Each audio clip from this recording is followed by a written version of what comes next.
Rubén Jiménez Bichara es un alto dirigente del Partido de la Liberación Dominicana, miembro de su comité político y es el enlace, bueno, pues de uno de los coordinadores. Eso es como si fuera el enlace de lo que antes en el PLD se llamaban los activistas nacionales. Rubén, dentro de otros cargos que ha ocupado, el más reciente fue administrador de una institución que no existe, que también podríamos hablar un poco de eso, de la CDEE. Y bueno, pues me da mucho gusto tener la oportunidad de conversar con Rubén, un caballero en todo el sentido de la palabra, un speaker y además un colega comunicador, porque ha tenido su programa de televisión. Saludos, Rubén, y La bienvenido verdad, al espacio. gracias por la invitación y un placer poder compartir contigo. ¿Cómo Gracias, no? Héctor. ¿Cómo no?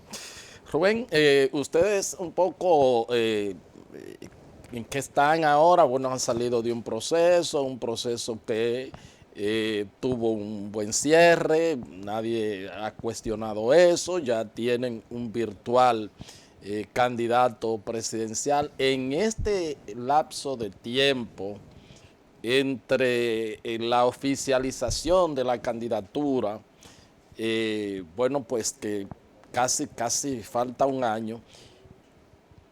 ¿Cuál es, si ya la han definido, la estrategia tanto del candidato a la presidencia, Abel Martínez, como del partido? O si ya han diseñado esa ruta de trabajo. Bueno, mira, lo primero que como tú señalas, la consulta ciudadana fue realmente un éxito en el partido. Primero, por la conducta de los que participaron en ella, de los que compitieron, porque al final tú puedes hacer el mejor de los procesos, pero si los aspirantes no quedan contentos con el resultado, no lo validan, no lo reconocen, entonces el proceso queda obviamente cuestionado. En el caso del proceso de la consulta, definitivamente que todos quedaron satisfechos en el conteo, en el escrutinio, en el proceso. Votó un número superior al que podemos haber calculado. Recuerda que en este proceso de consulta, normalmente la Junta tiene unos más de 4.000, casi 5.000 recintos y unas 18.000 mesas o colegios electorales.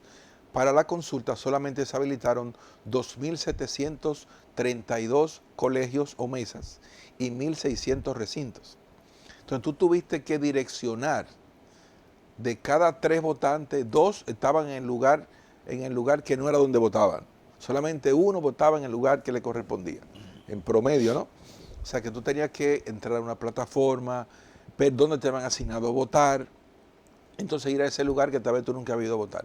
Y con todo eso se supone el 500.000 de personas. O sea, creo que nadie había logrado ese tipo de cifra en la posición que estamos nosotros Hay ahora. gente que cuestiona que por la poca movimiento que se vio en el Distrito Nacional, que quizá ustedes se pasaron un poquito de contento con la cifra del 500.000. Hay gente que dicen que aunque terminó bien el proceso, pero que no hubo esa No, pues movilización. la plataforma, había una plataforma de verificación, verificate.do, y ahí el número alcanzó la última vez que chequeamos andaba casi rondando los 800.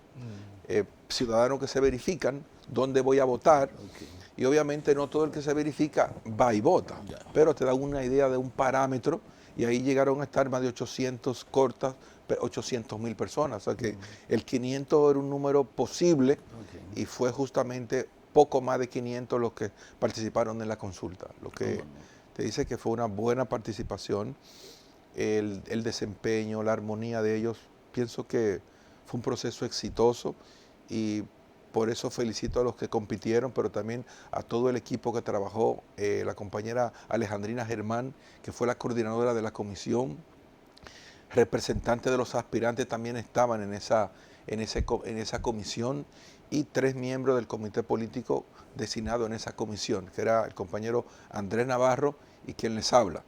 También estaba el compañero Alexis La Antigua, miembro del comité político, Miriam Cabral estaba ahí también. O sea que realmente, y estaba Armando García, estaba Danilo Díaz, o sea, estaban miembros del comité, Simón Lizardo, Había un buen equipo de miembros del comité político. Víctor Suárez también estaba ahí, representando aspirantes, todos esos Aspirantes, sí. compañeros. O sea que definitivamente hay que felicitar al equipo y felicitar a los que compitieron. ¿Cómo no? Entonces, ahora ya digo virtual candidato porque falta lo legal, porque este proceso, Sí, ustedes le llamaron una consulta porque obviamente está fuera de plazo, ahora tendrán que hacerse una asamblea de delegados, que en el caso del PLD lo que se le llama es un congreso elector, exacto, si Congreso mal no Electoral. recuerdo. Sí. Y entonces en ese interregno, ya hay hasta pues jefe de campaña y se están creando, el candidato está creando los equipos. En ese interregno han definido alguna ruta de cómo tanto el partido como el candidato, cuál va a ser la actuación previo allá pues a la, si podríamos decir, formalización de las candidaturas.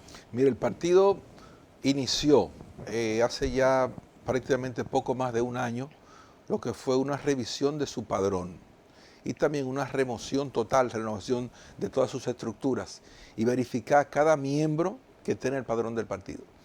Ese proceso se inició, la verificación de los miembros, luego se pasó a los presidentes de comités de base y a sus integrantes, luego se pasó a la conformación de los comités intermedios y a la multiplicación de lo mismo de acuerdo a los resultados del 9º Congreso, que establecieron una nueva forma de estructurar las estructuras en las comunidades. Entonces hicieron todas las elecciones medias y ahora nos toca, entonces hicimos un paréntesis para dedicarnos a la consulta. Sí. Unos 45 días antes el proceso se frizó para darle paso a la consulta. Y entonces, acabada la consulta, volvemos otra vez a la implementación de la ley organizativa y electoral del 9º Congreso, la LOE, y ahí nos toca ahora, para darte una idea, tenemos que preparar las elecciones en los 235 distritos municipales que tiene el país. Tenemos que hacer elecciones en los 158 municipios, escoger los presidentes de distritos y de municipios, para pasar luego a los presidentes de circunscripciones y de provincias. Es un proceso que nos puede llevar hasta mediados de diciembre. Culminado ese proceso, el partido habrá quedado reformado en todas sus estructuras partidarias, exceptuando el exterior, que ya hay una comisión que va a trabajar para avanzar en todos los pendientes que hay con el exterior. Pero a nivel nacional, el partido va a quedar totalmente renovado y preparado con toda su estructura para avanzar ya junto con preparándose para las elecciones del 24. ¿Cómo no? ¿Cómo no? Pero mientras tanto también eso se supone que el candidato estará desarrollando su agenda y la alta dirección del partido estará haciendo algunas que otras actividades, Bueno, me sí, imagino. bueno, sí, exacto. Eso que tú señalas es muy importante porque el candidato primero es un miembro del comité político y él como aspirante seleccionado en la consulta, ¿no? Podrá estar participando como miembro con todo su derecho. Tenemos que seguir con actividades de juramentación que veníamos haciendo. Recuerda que hicimos actividades de juramentación en varias provincias, que la gente se sorprendía con la cantidad de juramentados, pero debo confesarte que justamente esa plataforma a la que te he hecho mención también permite que cualquier persona pueda registrarse si quiere ingresar al partido. Y esa plataforma ya supera los 500,000 también. O sea, nosotros tenemos ahora mismo más de 500,000 de ciudadanos y ciudadanas que han manifestado su intención de estar en el PLD y que ya han ingresado al partido y están en diferentes comités de base a nivel nacional integrados. Esa matrícula de más de 500,000 tiene un 56% por debajo de 34 años. Eso está todo medido, calculado. Y cuando alguno, digamos, ha querido cuestionar, le digo, mire, esto se resuelve fácil. Pase por la oficina, dígame día y hora, dígame qué provincia usted quiere ver la lista, yo le voy a mostrar nombre, cédula y teléfono de cada persona que fue juramentada en una provincia. Porque eso es un listado que sale de la plataforma, se hace una inspección previa a esa juramentación, pero no pueden ir, por ejemplo, ¿qué te pongo? En el caso, por ejemplo, de provincias como San Cristóbal, ya los nuevos miembros están superando los 30.000. Entonces, tú no puedes llevar 30.000 gente a un lugar. Tú llevas una representación de cada comité de base. Y nosotros trabajamos en unidades de 15 a 25. Un comité de base tiene un presidente y entre 15 y 25 miembros. Entonces, uno de ellos representa su matrícula y se juramenta, pero tú no tienes cómo movilizar o atender a 30.000 personas en un evento de ese tipo. Entonces, tú llevas una representación, pero la matrícula que está detrás es justamente la que se comunica que se está juramentando. ¿Cómo no? ¿Cómo no? Siente que están bien, que están pues nuevamente preparados para disputar el poder, para alcanzar el poder en los comicios del año 2024 y previo, o sea, las municipales que son las primeras en el mes de febrero y luego en el tercer domingo de mayo. ¿Sienten que pueden estar preparados y listos para derrotar, por supuesto, al candidato a vencer, que es Luis Abinader? Pero bueno, por ahí por el camino está Leonel Fernández también. ¿Cómo ves esa perspectiva? Sí, mira, en estos escenarios políticos ningún competidor se puede minimizar. Uno tampoco puede llenarse de una euforia triunfalista, dejando detrás todo el trabajo que hay que hacer. Nosotros apenas empezamos, nos estamos recuperando, queremos que la población empiece a mirarnos nuevamente como una opción real de poder. Pienso que eso ya está sucediendo y se demuestra en la aceptación que hubo en el aspirante que fue seleccionado. También lo vemos en la receptividad de lo que refleja la plataforma, el desplazamiento que tienen los organismos por los territorios y cómo la gente lo percibe y los trata. Definitivamente que estamos recuperando nuestro sitial. Eso nos coloca en una excelente posición para competir y con altas posibilidades de ganar los que nos podamos proponer. Entonces, definitivamente hay mucho trabajo por delante todavía. Tenemos que terminar exitosamente la selección de todos los presidentes a nivel nacional. Estamos hablando de más de 400 presidentes que tienen que ser seleccionados democráticamente en sus plenos en los próximos 45 días. Ahí la estructura ahí quedará sellada a nivel nacional. Entonces, realmente sí te puedo confirmar que estamos en posición de competir, de salir victoriosos, pero obviamente con un trabajo arduo que no se puede tener y tratando de cometer los mínimos errores y manteniendo la unidad interna, que es fundamental.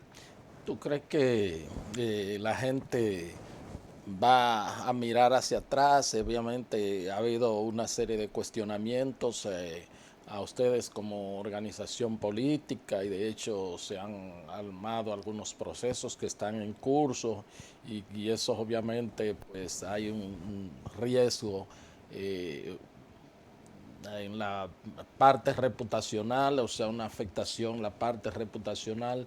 Pero ¿tú crees que al margen de eso la gente compara gestiones, las que ustedes llevaron a cabo con la actual gestión que encabeza el presidente Luis Abinader, el gobierno del PRM? ¿Ustedes creen que la balanza se puede inclinar hacia ustedes? Mira, totalmente. Nosotros estamos en un escenario que no puede compararse con el que teníamos hace 18 meses, por ejemplo, ¿no? O sea, el partido ha tenido una recuperación real, objetiva, que se siente, no solamente nosotros como interesados en ella, sino que cualquier ciudadano puede sentir lo que es la recuperación del partido. Y es cierto que hay procesos que han afectado la imagen del partido y que en un momento que tú sentías que iba en ascenso, venía un golpe que te hacía otra vez, te mareaba y tenías que volver a caer y volver a levantarte, pero pienso que el partido ha sabido superar los peores momentos. Ahora estamos en un proceso de recuperarnos de una división que fue fatal para el partido, porque nos sacó del poder. También estamos tratando de superar todo lo que eso significó para la organización política, y entonces se siente ya que esa recuperación es real. O sea, ya nos paramos de la cama, ya estamos comiendo bien, ya estamos viendo televisión, ya estamos caminando, podemos caminar. O sea, ya el partido va Lo que le falta recuperando. es correr. Lo que nos falta es correr y meterle velocidad, pero créeme que ya la energía y la salud ha llegado al partido. ¿Cómo no? ¿Cómo no? Una valoración tú tienes o sea, insisto, comparación de si la gente cómo se sentía mejor, peor. Obviamente en el caso tuyo como peledeísta diría, bueno, estábamos mejor con el gobierno nuestro. ¿Tú crees que la gente ha comenzado a equiparar lo que siente ahora, lo que vive ahora con como estaba anteriormente? Es inevitable, o sea, es inevitable comparar. La gente, aunque no lo quiera, tiene que comparar. O sea, y definitivamente que cualquier parámetro que tú escojas como medición, te va a encontrar que los gobiernos del PLD superan la gestión actual. O sea, no hay en ningún orden económico, la gestión actual puede alcanzar los niveles que alcanzó el PLD en su ejercicio al frente del Estado Dominicano. ¿Cómo no? Bueno, se habla tú hablaste de una división muy dura que lo sacó del poder y viene un proceso en el cual, insisto, en el del 24, se vislumbra de que todo el mundo va a ser importante. Por más que se quiera ver, pues no hay un bipartidismo, insisto, sobre todo por la figura de Leonel Fernández. ¿Ustedes contemplarían la posibilidad de ver si puede haber algún acercamiento de la oposición con miras probablemente claro, cada uno con indistintamente con sus proyectos primordial, si podría haber algunos le llaman frente opositor o algo así por el estilo? Estamos hablando ya en términos de las votaciones, en términos para el 24 podría en el camino producirse eso y quizás, como algunos de ustedes se llaman, de que los primos en algún momento podrían coincidir y tener algunas candidaturas en comunes al margen de la candidatura presidencial bueno, pues por supuesto cada quien la va a llevar. Y mira, esa es una inquietud y una pregunta que se hace obviamente muchas personas, ¿no? Y es natural que así sea.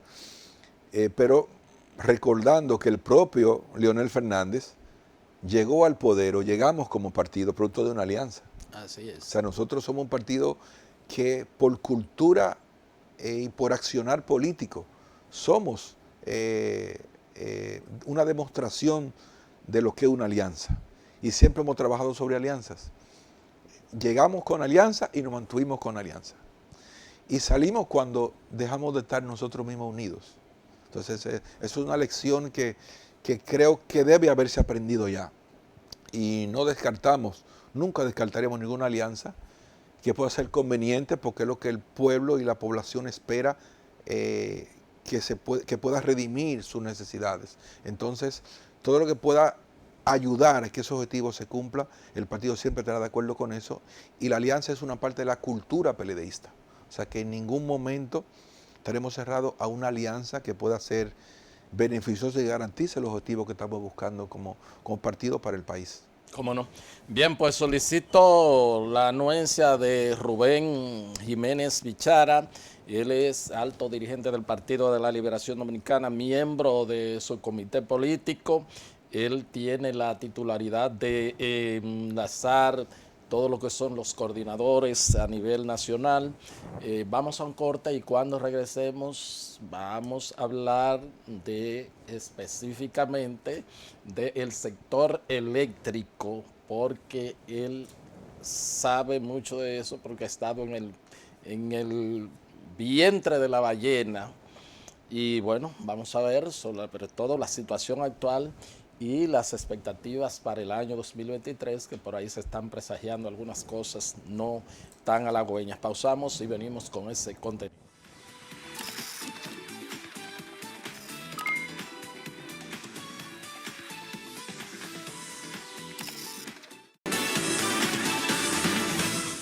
Continuamos con esta entrevista con Rubén Jiménez Bichara.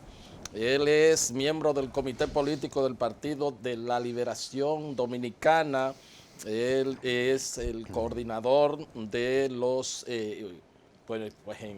enlace que hay de los coordinadores a nivel nacional. Antes, para lo que conocían el viejo PLD, se llamaban los activistas. Estoy hablando del PLD cuando existían activistas. Y bueno, pues Rubén es una persona que conoce bastante el tema eléctrico porque estuvo en las sedes, parece que de este y de sur, ¿verdad? En las dos tú estuviste. Y de norte, porque estaban juntas en ese tiempo. Y de norte, porque estaban juntas, entonces también en la CDE por 8 años. Rubén, en el sector ahora hay muchas quejas, sobre todo de los usuarios del servicio. Estamos viendo, inclusive vimos una manifestación poco usual de gente en un municipio, una parte de Santiago, sí, recogiendo los medidores y llevándoselos a la oficina de Norte. El gobierno ha dicho desde abril no hemos tocado la factura. La gente habla de los apagones.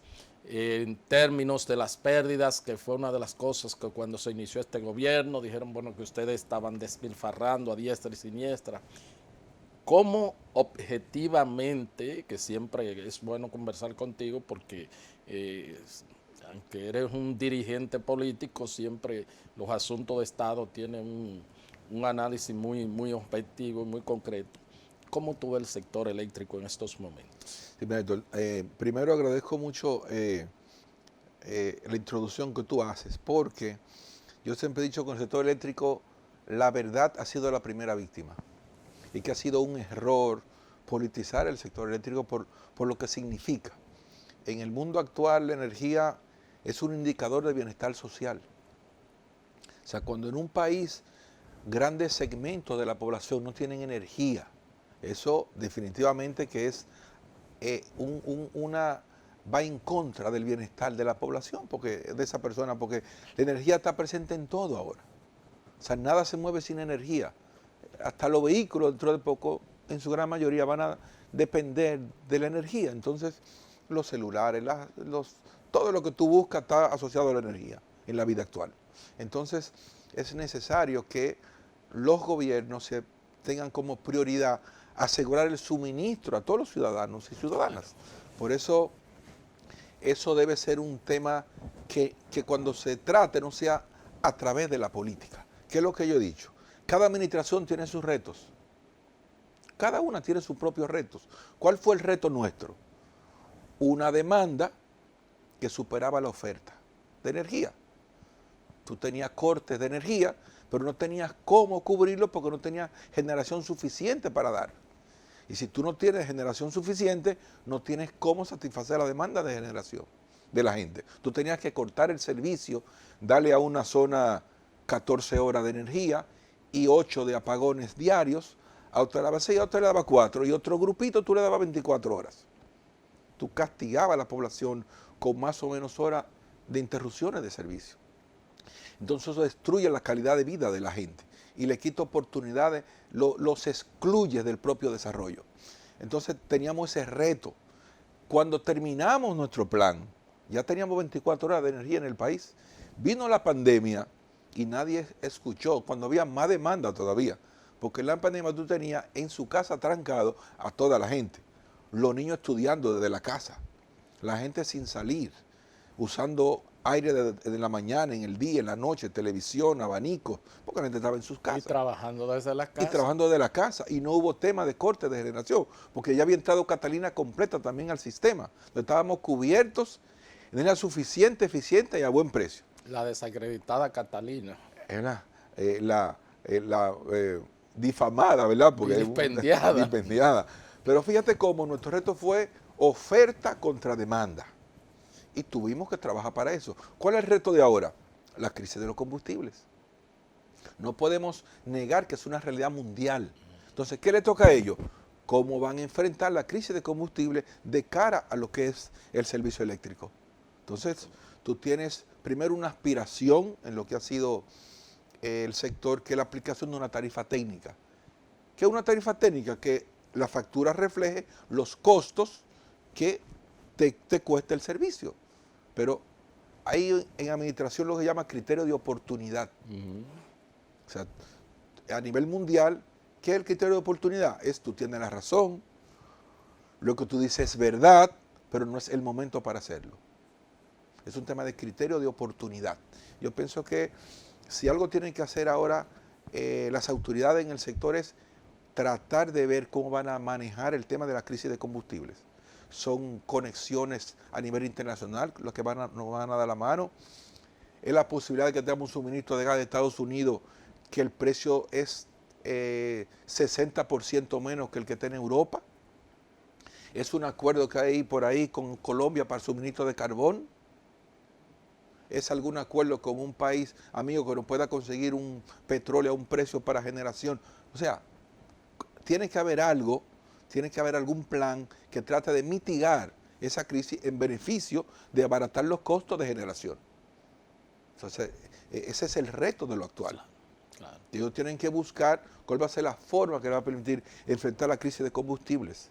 Como por ejemplo con una matriz de generación, un componente de producción a gas natural, que estamos hablando de un 40%, creo que fue los últimos datos que vi, si la mente no me es infiel, y entonces el asunto de la crisis de Europa, guerra de Ucrania y todo eso, el tema del gas natural, tú dices, bueno, uno supone ya que podríamos tener garantizado el gas, sobre todo para generación del año 2023, pero las próximas autoridades han dicho que puede haber problema, inclusive tener que pasar a otro tipo de generación de esas plantas que están generando a gas. ¿Cómo tú ves esa situación, ese problema de cara al 2023? Sí, mira, primero esas plantas que generan gas son duales. Te pueden producir con gas, te pueden producir con fuel, también con derivados de petróleo. O sea, el tema es, en el caso del gas, bueno, Estados Unidos es un alto productor de gas, uno de los proveedores más importantes. Se logró colocar, entonces, ese gas se está ahora destinando una gran parte para Europa. Para aprovechar los precios. Son empresas privadas que buscan obtener beneficios, pero tal vez por ahí hay una brecha de cooperación internacional, por lo que eso significa para la economía nacional. Pero ahí está Colombia, donde hay carbón a toda cantidad. El mismo Estados Unidos tiene carbón también. O sea, es alguna comisión que de una forma agresiva, digamos, persistente, se lance afuera a ver qué consigue. ¿Cómo no? Porque es que si no... Pero hay un problema planteado de cara a Hay una realidad que hay que resolver. Yo te planteé, ¿qué nos tocó a nosotros? Generación insuficiente y una demanda que no había cómo cubrirla. Tuvimos que fajarnos duro para poder lograr un parque diversificado, abaratarlo y que me diera con qué cubrir toda la demanda. Y lo logramos. Pero fue con un trabajo que no hubo tregua. Okay. No hubo tregua para eso. Yo tuve que concentrarme exclusivamente en ampliar la matriz de generación. Pero fueron 2016 megas que se inyectaron al sistema. Algo histórico, único. ¿Cómo no? Fíjate que Catalinas fueron 784. Renovables fueron casi el 30%. 630 de renovables. Más los ciclos combinados, más repotencial ácido eléctrica, en fin. O sea, hubo que hacer un trabajo enorme para lograr eso. ¿Cuánto se ha agregado ahora la matriz de generación que tú conozcas? No, nada. Porque en el sector eléctrico lo único rápido es el anuncio. Para tú terminar, hay que sudar, mi hermano, hay que fajarse duro. Entonces, por eso yo digo, tiene que haber un plan y tiene que arrancar. Si no, no hay forma. Nosotros dejamos listo hasta lo del norte. El proyecto de generación del norte lo dejamos listo todo. Que era arrancar. Que era licitarlo. No lo licitamos por respeto a que le tocaba a la autoridad entrante, pero dejamos todo, la base de licitación y toda lista ahí. Incluso ya en la superintendencia y todo. ¿Cómo no? ¿Cómo están las pérdidas con respecto a lo que ustedes dejaron en la situación actual? Porque no, se han disparado, porque las pérdidas requieren un grado de inversión alto para tú poder mantenerlas controladas. Y obviamente que se ha estado muy deficiente en las inversiones, pero Si tú coges, hay distribuidoras que la pérdida está montada en un 50%, como el caso de este.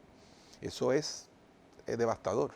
¿Promedio que dejaron ustedes? Nosotros, bueno, hay EDES que quedaron en 23 y en 22, como el caso de DESUR. O sea que un promedio por ahí eran cerca de 30 entre las tres más o Poco menos. menos. Poco Un menos. 28% tal vez. ¿Cómo cuánto está ahora más o menos? Ahora mismo, si tú coges la media, debe estar alcanzando el 40%. Eso es mucho. 35, 40, ¿no? Eso es volver a los principios del año 2000 en pérdidas. Ya. Tanto pérdidas técnicas como la parte de la energía servida y no cobrada, ¿verdad? Así es. Y el tema tarifario es lo que te decía. Tú tienes, primero, ninguna empresa puede subsistir si tiene que vender más barato que como está comprando. Si yo compro a 10 y vendo a 8, es probable que en unos meses mi empresa desaparezca.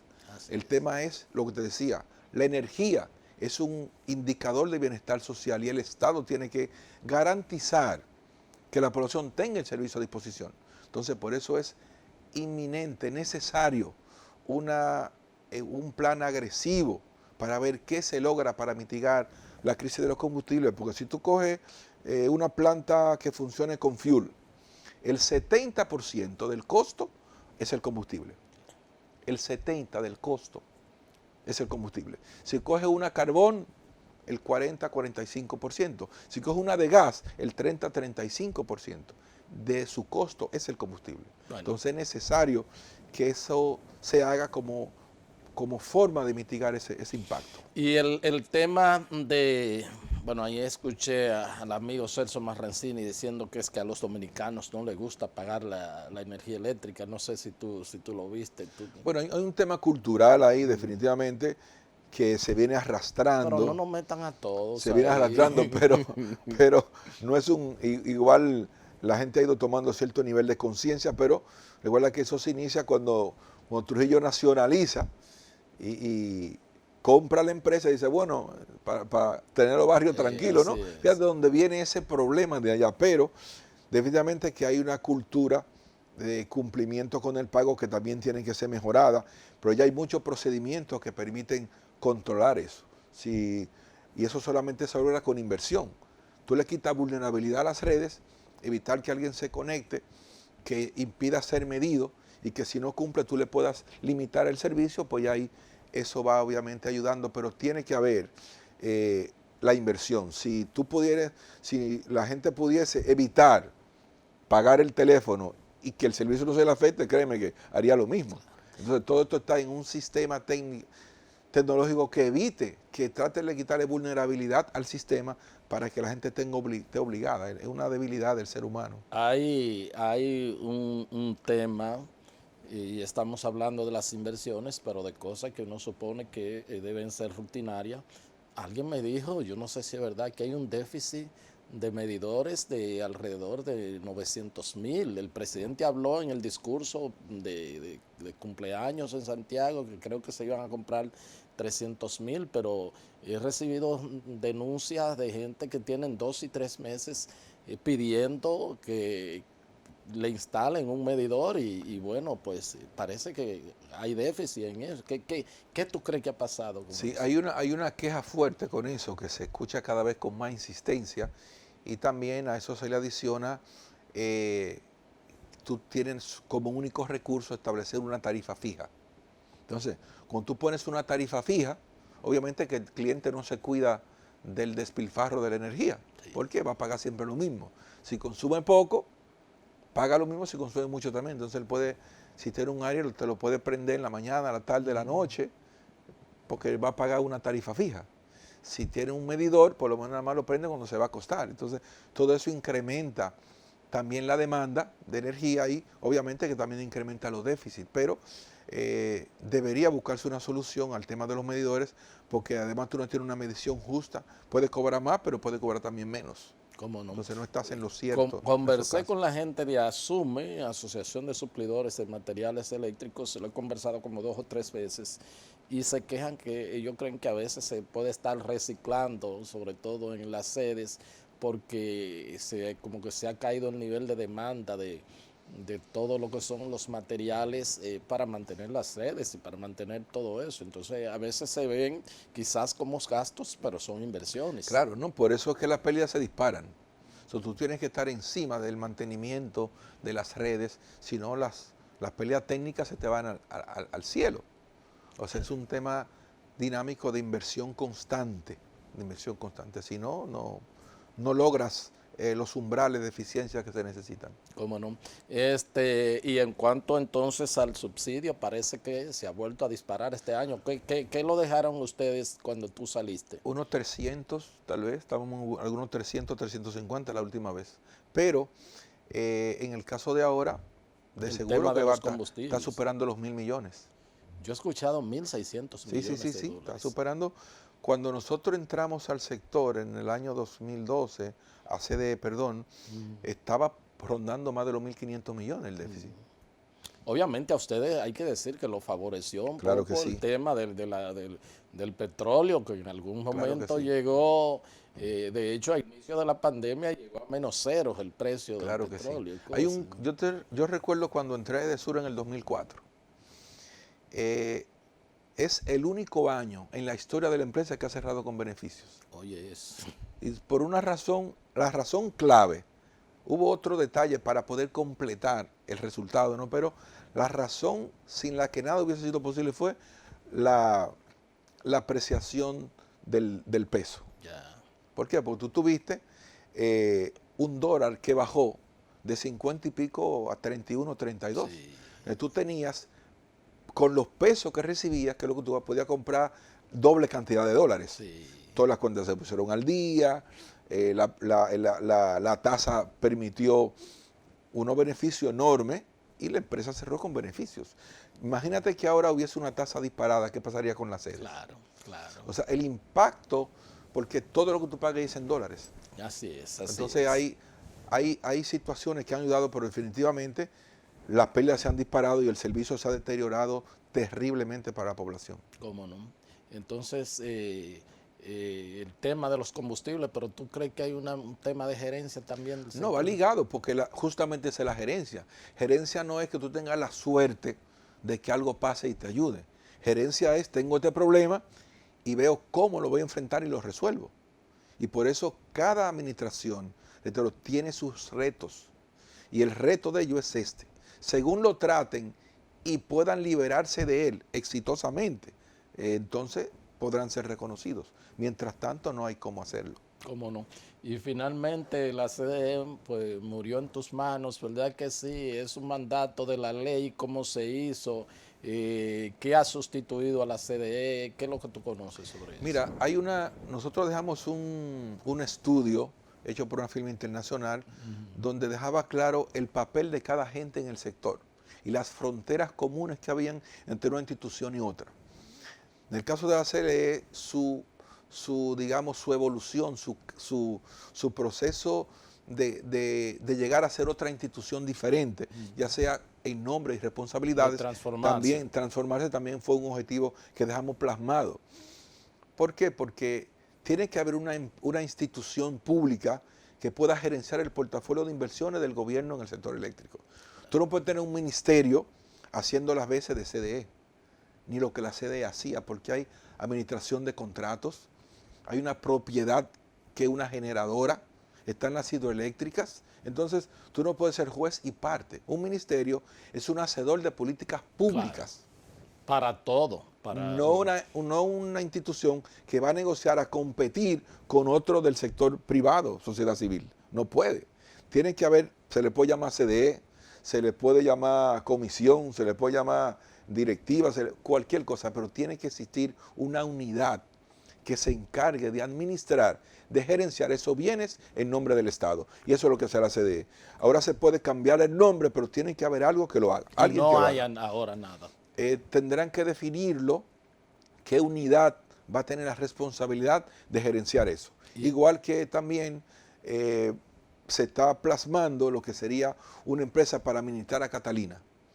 Una empresa generadora, Punta Catalina, Central Punta Catalina. Entonces, hay cosas que se han ido poniendo en el orden que le fueron sugerido al salir de ahí también. Claro, claro, claro. Sí, sí, Pero sí. entonces tiene necesariamente el Estado que tener al margen del ministerio una entidad que pueda gestionar esos activos y Necesariamente. participar en el mercado. Porque Si no, el está ministerio participando. estaría, es como que tú me digas a mí que Industria y Comercio tiene bombas de gasolina. Sí. Sería contradictorio, Eso ¿cómo es tú un vas buen- a competir? Ese es un buen ejemplo. ¿Verdad? No, no sí. puede ser. Ese es un Tiene buen que haber ejemplo. una institución que pueda gerenciar ese portafolio de inversiones a nombre del Estado. ¿Cómo no? Necesariamente. Bueno, y eso tiene que hacerse por ley o por decreto. Bueno, de hecho la institución está. La idea era transformarla, reducirla, porque ya tú no necesitas, para tú manejar eso, un personal mínimo. Ok, Pero ya lo que sí no debería hacerlo es el propio ministerio. ok. Bueno, pues te agradezco, Rubén. No, Muchísimas a ti la gracias. invitación. ¿Cómo no? Gracias y a ¿Cómo tus no? órdenes siempre. ¿Cómo no? Sí. Gracias. Gracias a ustedes por haber estado con nosotros y será puesta hasta otra entrega de su programa de Agenda. Hasta entonces.